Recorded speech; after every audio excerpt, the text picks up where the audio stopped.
Namo tassa bhagavato arahato samma sambuddhassa. Namo tassa bhagavato arahato samma sambuddhassa.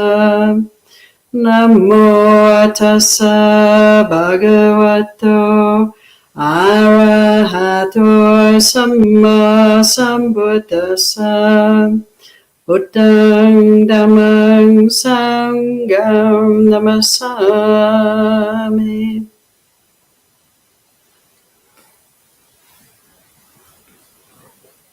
So I think I'd like to speak about harmlessness today, ahimsa or ahimsa. And I was looking with the group up here in Canmore at Kakachupama Sutta, the simile of the saw sutta, and the Buddha's teachings about how we should respond to criticism, abuse, even, violent attacks. And the advice is the same in every case. Have a mind that is unaffected. Utter no harsh words, blurt out no negative words, and have a heart of loving kindness. And quite a tall order sometimes, perhaps, but this is the best we can do when difficult situations come our way, isn't it? Really is the best way to kind of get through the situation in a skillful way without creating more harm. And so I've been considering this quality of harmlessness. And I think many people who even know very little about Buddhism, oftentimes people, even then, they know one thing about Buddhists, which is that Buddhists are known to be people who try to be harmless, who love harmlessness and who promote harmlessness in their lives. And I've often come across people who know that one thing about Buddhists, which is a really nice thing to be known for, isn't it? To be known as people who are really trying to avoid any kind of ill will or cruelty. That's a very great thing. And it is, of course, it is a really important part of practice.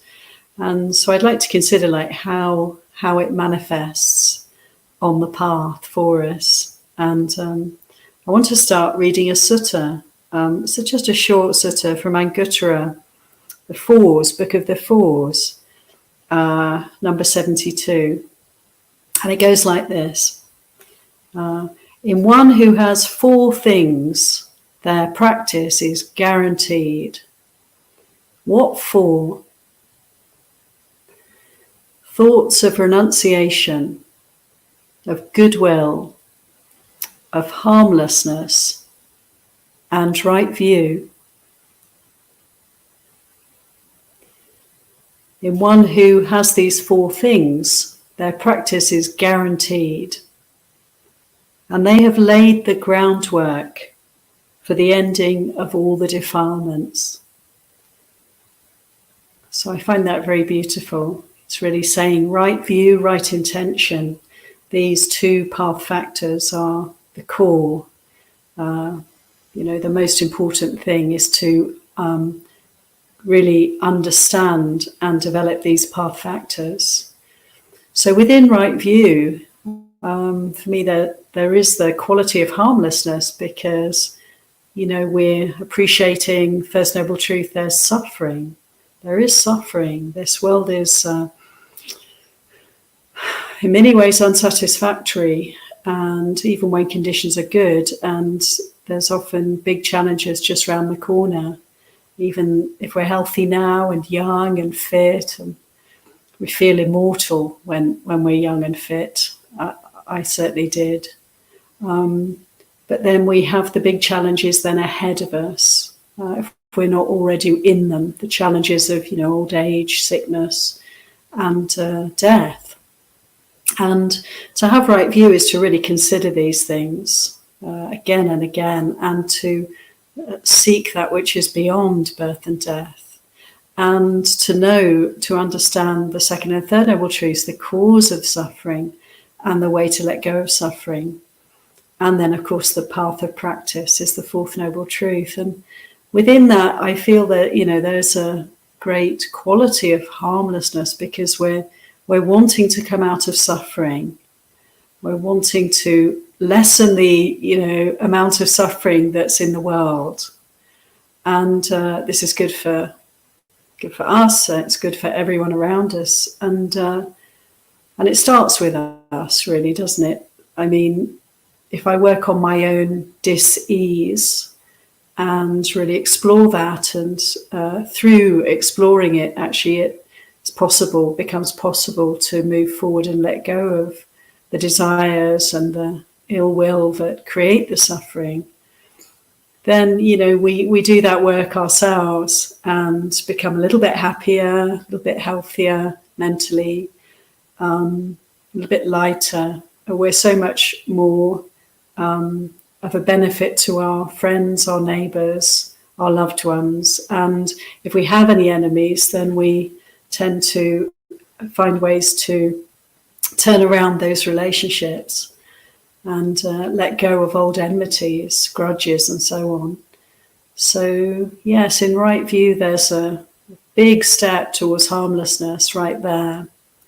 And then in the sutta, it mentioned, yes, a renunciation, thoughts of renunciation, thoughts of harmlessness, thoughts of non-ill will. And this encapsulates right intention. And so this is like the second path factor, and the real setting up of our direction, pointing the compass in the right direction and following that direction. Right intention is so crucial, isn't it? It's what enables all the other path factors to follow on. So there is ahimsa right there. It's one of the three aspects of right intention. It's really two of the aspects in a way, because non-ill will and non-cruelty are these two aspects of right intention. And I find that really powerful and significant, because looking at the other side of those qualities, it's a call, it's a strong encouragement to practice with a heart of loving kindness. This is our right intention, to be loving. And the kind of opposite of non-cruelty is compassion. So to practice these beautiful divine qualities, the Brahma Viharas of loving kindness and compassion, is right intention, along with renunciation, along with letting go. So this is the beginning of the path, these two factors, right view and right intention. And of course, they're not just the beginning of the path, but all the path factors continuously aid and abet each other, support each other. And these ones are so important, the wisdom aspects, the panya, the wisdom aspects of the path. And then with right intention, so focusing on this quality of harmlessness, we can then, direct our attention to the ways in which we operate in the world, the sila aspects of the path, the virtue in body, in speech, and also in livelihood. And so the Buddha gave lots of, great advice, really supporting and guiding us in how to speak. Samavacha, the fourth, the third path factor, how to speak harmlessly. And he said, avoid harsh speech, avoid lying, which is so horribly confusing for others and also for ourselves. To avoid any kind of divisive speech, backbiting, doing down others, whether they're present or even in a way worse if they're not present, to defend themselves. Avoid any kinds of divisive speech, and to avoid kind of idle speech, time-wasting speech, frivolous speech, which is not terrifically harmful maybe, but is not very conducive to the practice. And so there's so much encouragement to develop our ways of communicating so that we can really refine them, and work towards harmlessness in our speech. And I find this, myself, it's like a work in progress, and there's always more to be done. There's always mistakes are made, and then I have the remorseful feelings and have to review what was said, and how sometimes one can blurt things out and then regret having not taken time to consider, is this harmful or not? Is this beneficial or not? The Buddha pretty consistently, when he spoke about speech, he advised us to only say that which is beneficial. If it's not beneficial, keep quiet. Keep quiet, and maybe work with any kind of negative emotions that are behind a possible blurting out of some hurtful speech, some harmful speech.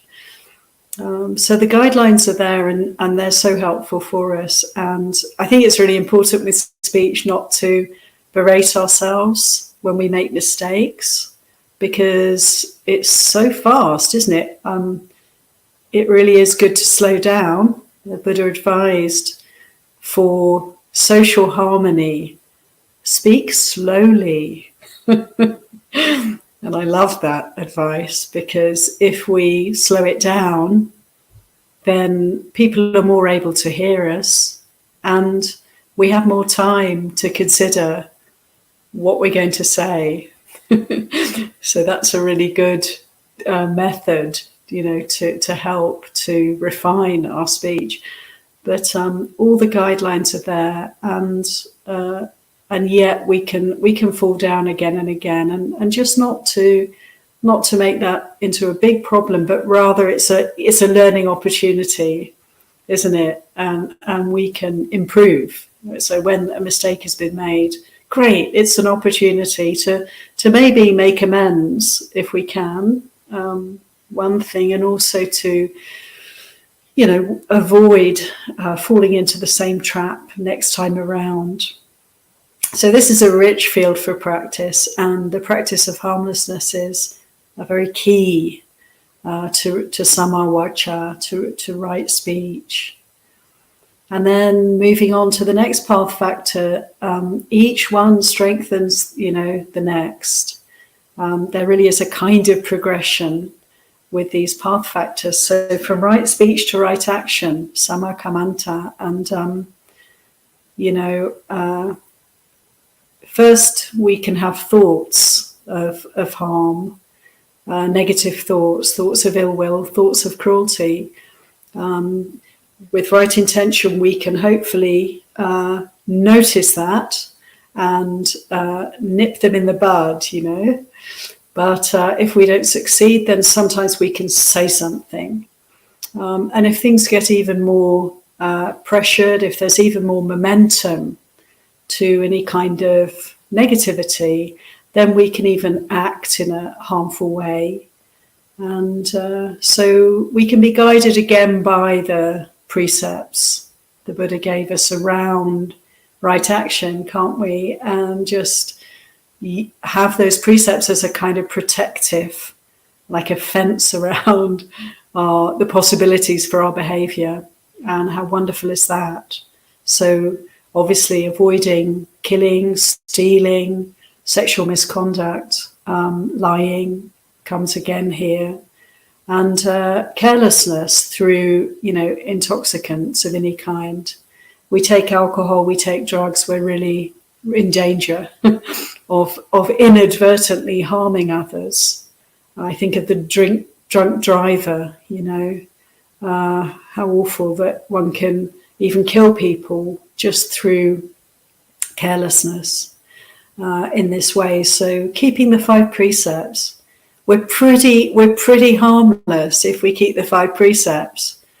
And then we can refine them, and then we can, work on the more subtle aspects. So not to kill is, for most of us, it's possible. It's possible to avoid killing any living being, certainly to avoid killing human beings. There's all sorts of reasons we don't want to do that. But the moral imperative is to try and also not harm any beings where, okay, there wouldn't be any punishment. It's not a criminal offence to step on ants or swat mosquitoes. People do it all the time.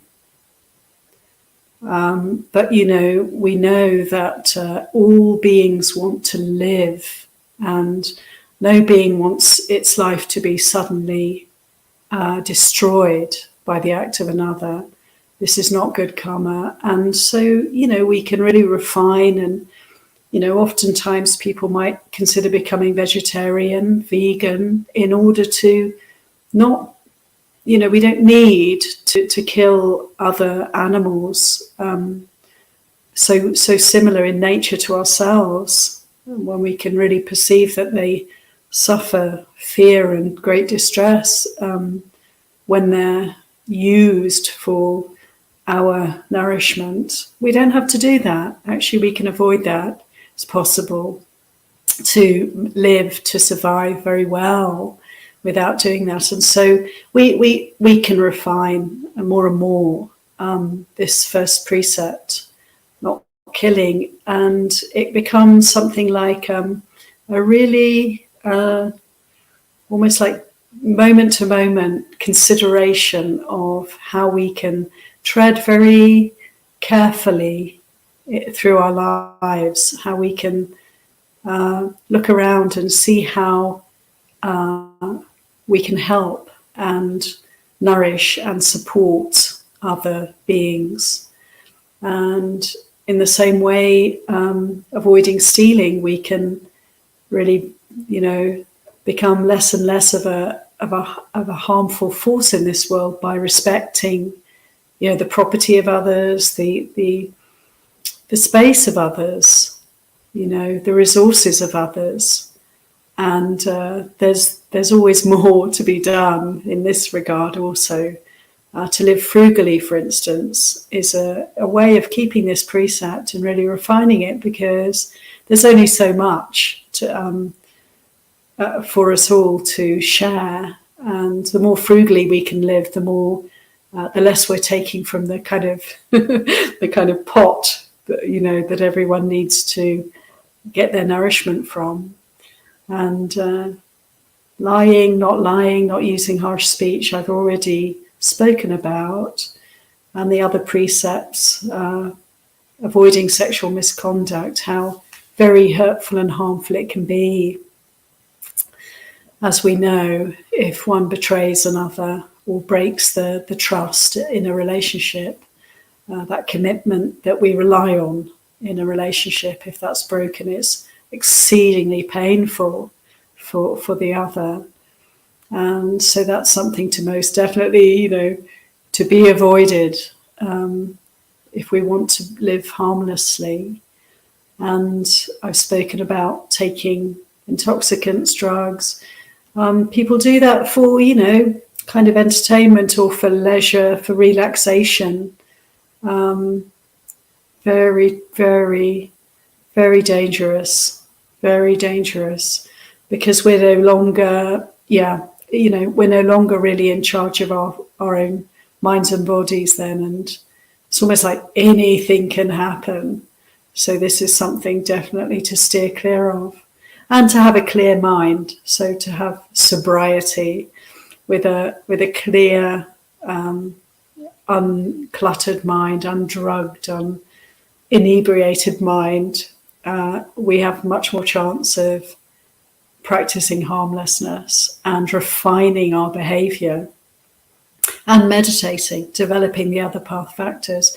Very difficult to do that if we have a habit, a drug or alcohol habit.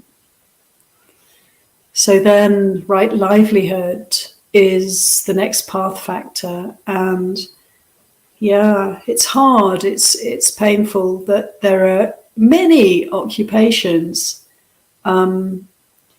where people are, they want to make a living, they want to survive, they want to raise a family and support others, all very, good and sound and natural intentions. But so many jobs that are maybe available are jobs in which one may find that one is compromising one's virtue, one's well-being, because there are so many jobs in which there's a harmful aspect.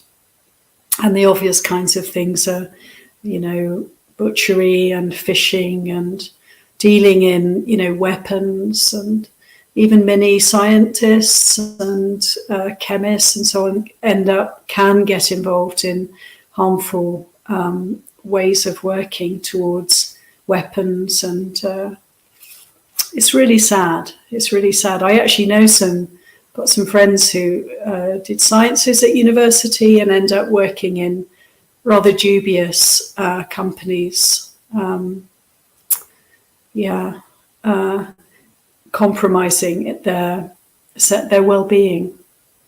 And so we need to look carefully at what we can do and how good to prioritize and pick the jobs that are least harmful, the most harmless jobs, rather than going for the bigger pay packet.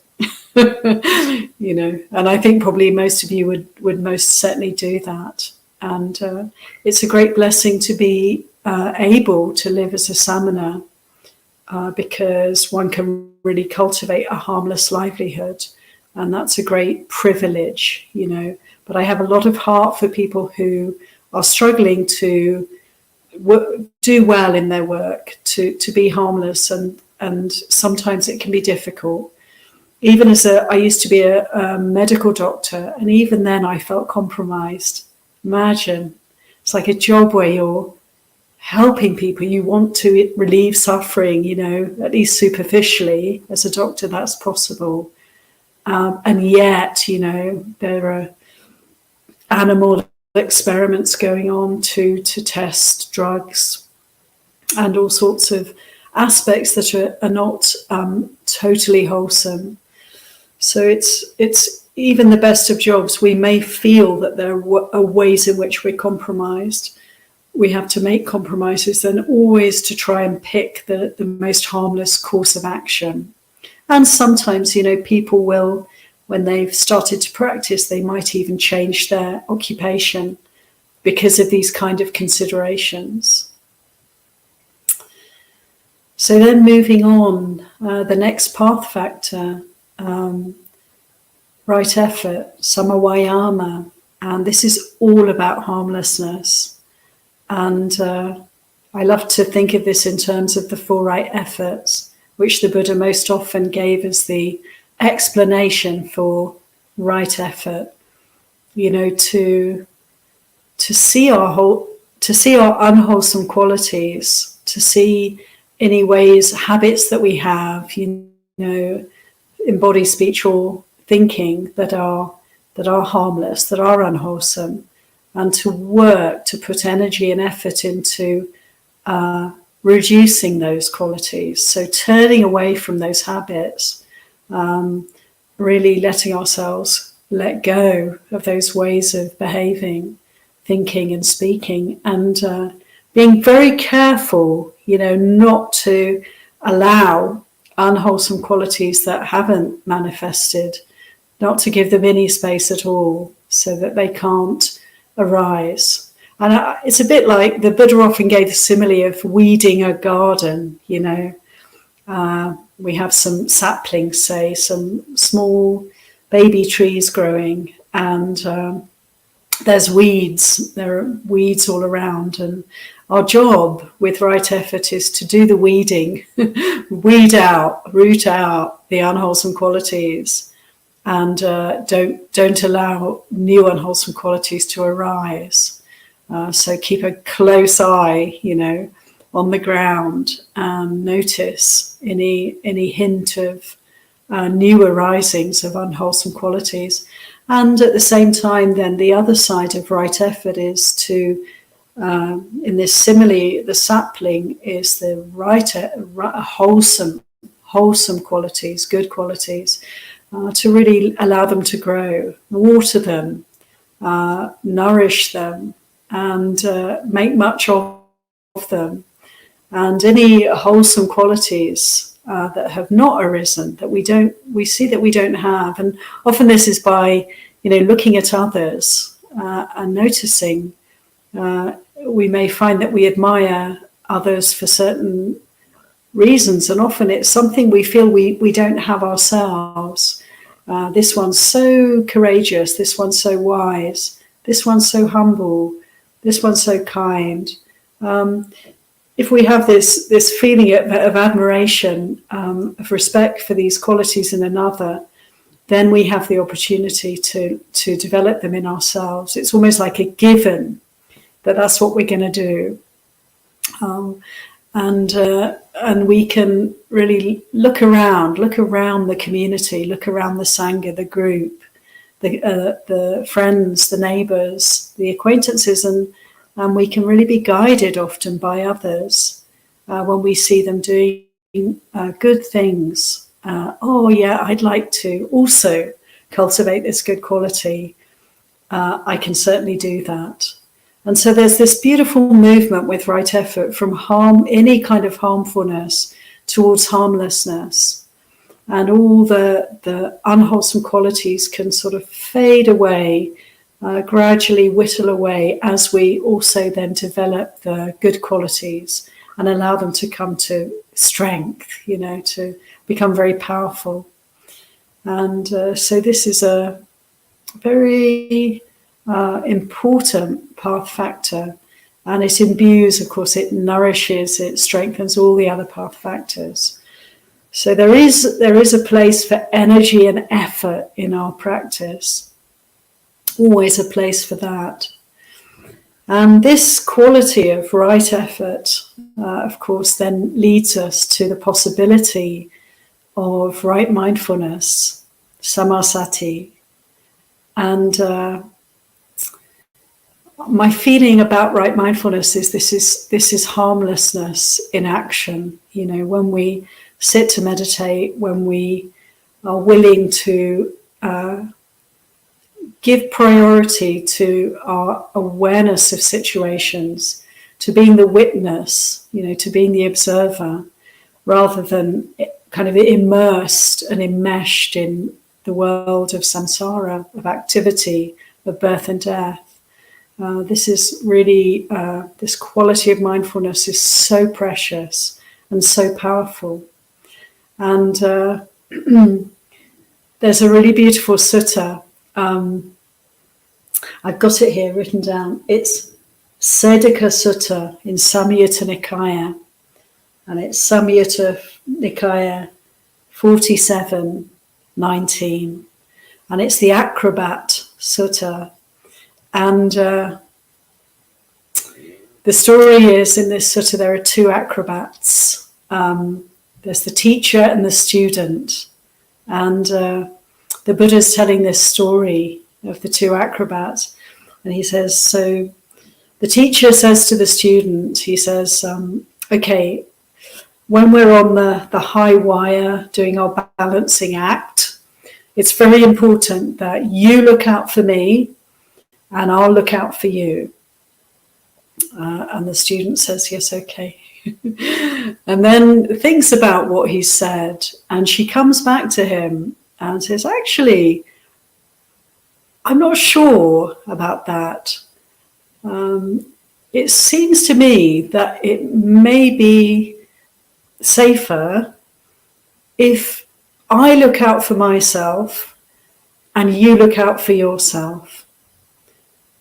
And the Buddha said, she's right. This is correct. Mindfulness is our way of really taking care of ourselves, isn't it? It's really coming home to this mind and body, and we're safe as long as we're here. Because if we're able to be really mindful, we can immediately notice when dangers arise, can't we? And we can feel the consequences of when we've kind of, lost mindfulness and maybe stepped into an area of where harm is happening, where we've said or we've done or we've had thoughts of ill will, say, or anger. And, immediately, if we're mindful, if we're aware and awake, we can feel the consequences straight away. It's painful. It's painful. If I say something unkind, if I even think an unkind thought, there's suffering right there. And to be mindful is to know that, is to feel that. And again, not to make a problem out of it, because if we've said or done something, to hurt or harm ourselves or another, we can be glad, when we notice, when we feel that sense of suffering, we can be glad that we've noticed. We're not sort of bumbling around. We're not continuing to create problems. No, we've come up against the reality of the consequences, so we can feel the vipaka karma, the resultant karma, immediately if we're awake and aware. And of course, mindfulness doesn't sort of all come at once. We're not always able to catch ourselves. Life moves at a very fast pace. But as we continue to practice, we do seem to have this kind of ability to almost slow things down, to notice more quickly, to be really alert to the dangers of any kind of negativity arising. And just as in the simile of the Saw Sutta that I mentioned at the beginning, it's like, a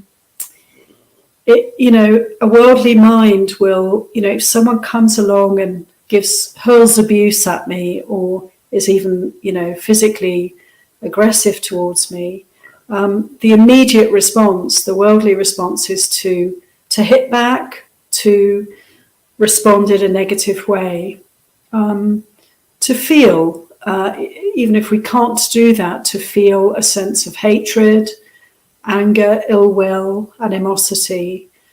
That's kind of our programming, isn't it? It's our conditioning.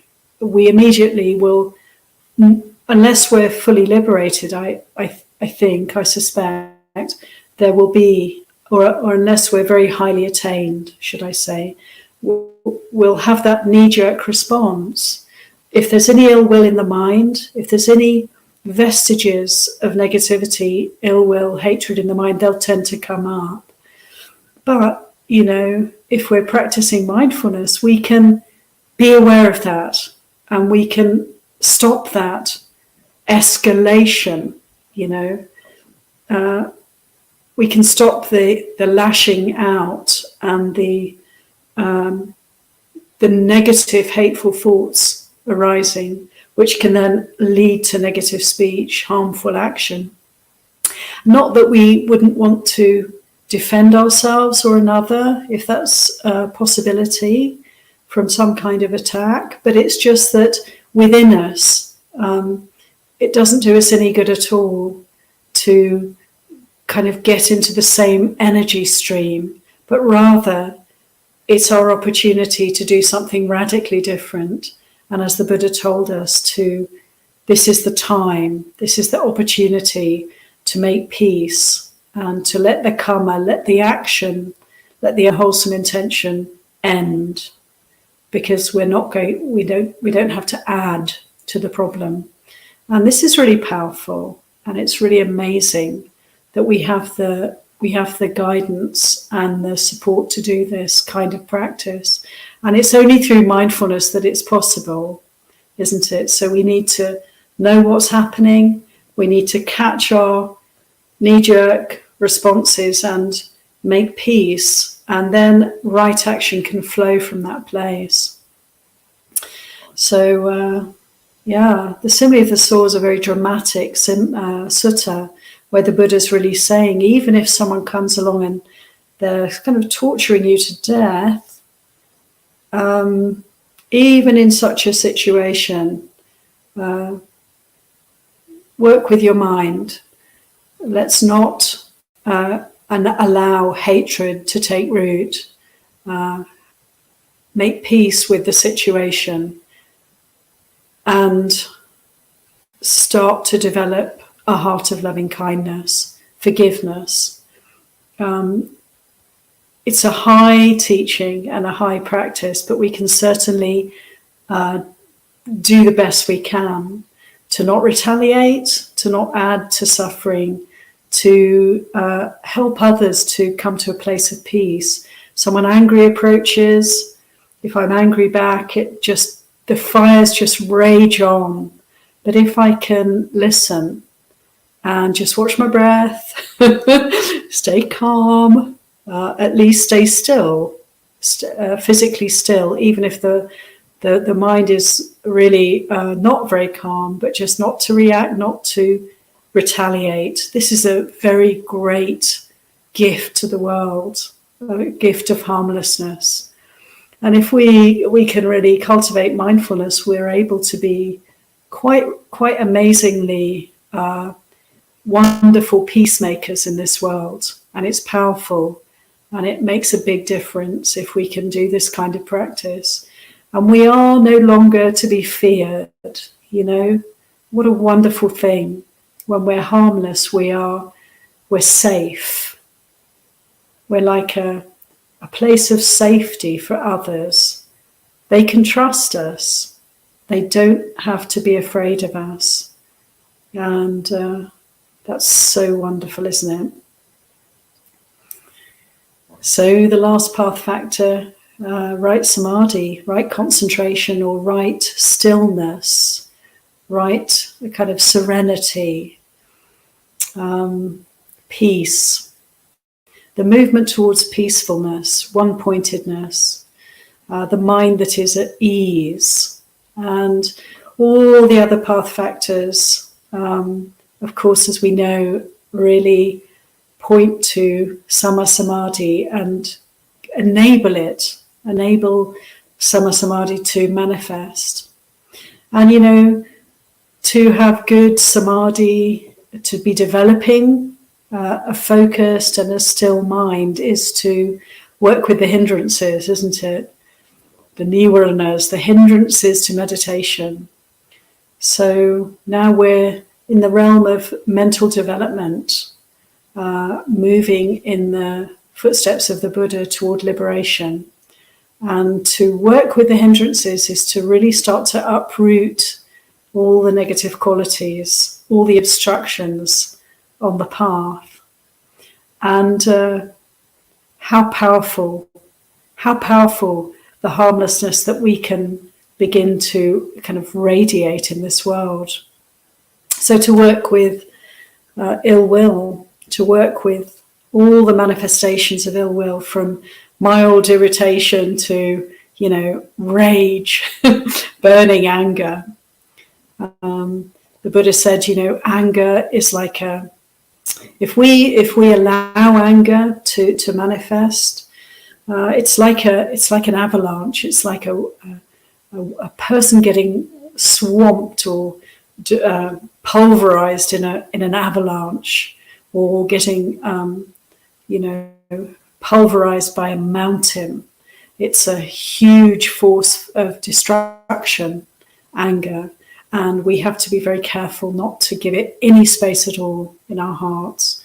And if anger arises, then we can watch it burn, with the power of our mindfulness, with right effort, and cultivating right samadhi, right stillness. We can watch it burn. Just let it burn, and we don't have to add more fuel, do we? So it's powerful and it's liberating to be able to work with anger, to work with ill will from this perspective, and to watch them, as they arise. They might last for a while, and then they pass away, they fade away, and then they come back again perhaps. But through this process of being able to stay still, stay steady, as negative qualities, negative emotions, negative mind states arise, we can literally watch them arising and passing, just like waves crashing on the shore.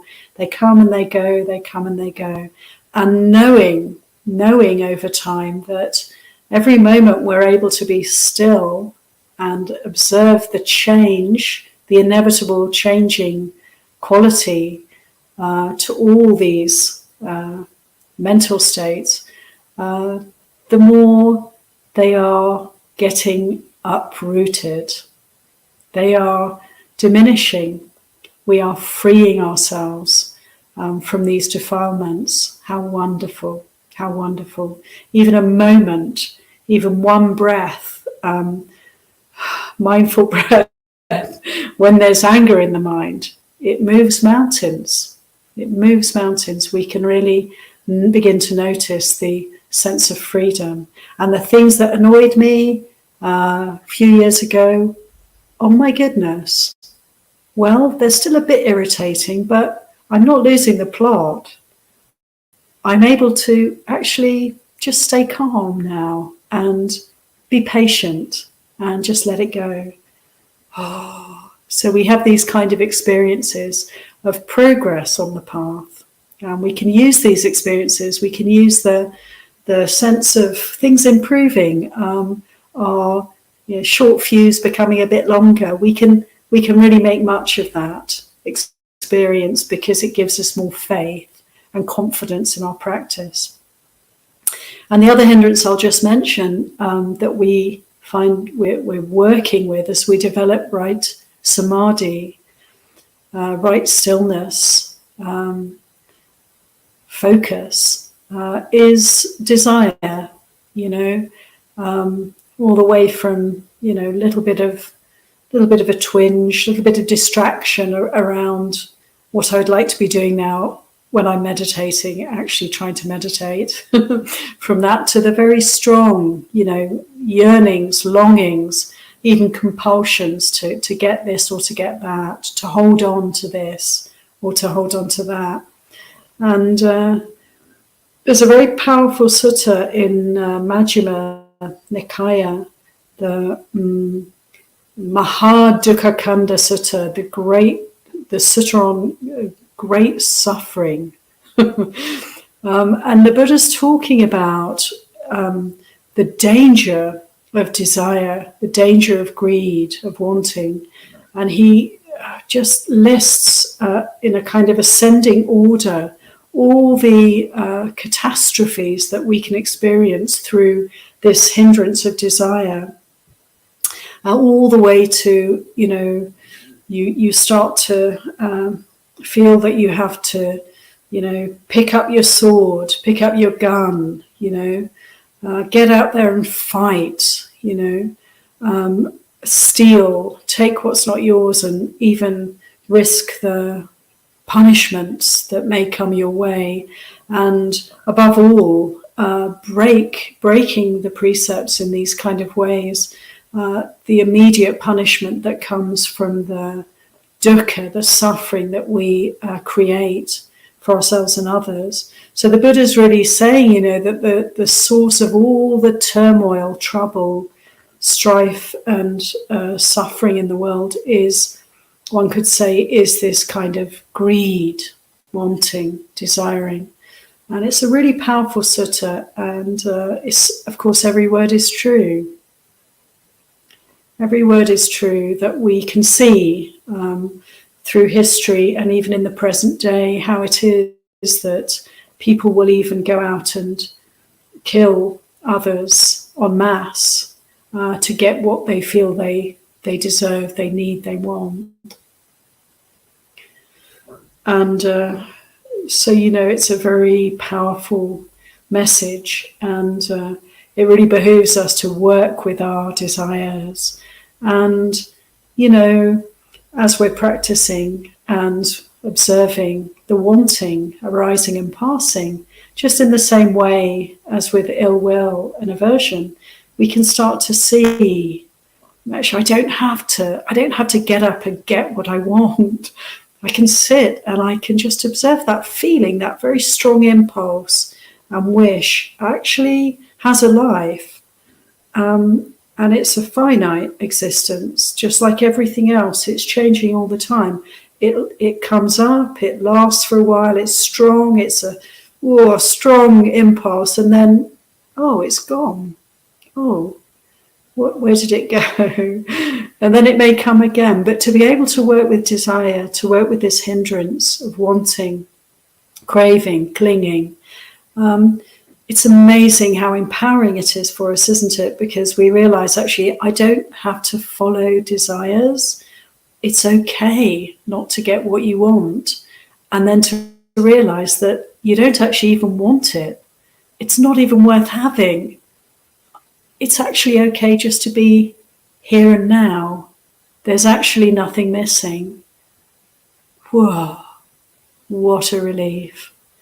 And so again, I feel that in Sama Samadhi, there's this beautiful quality of harmlessness, because we're really helping ourselves to reduce the suffering within, to come to a place of stillness is the greatest gift. And we can really appreciate how stressed we've been as we develop samadhi.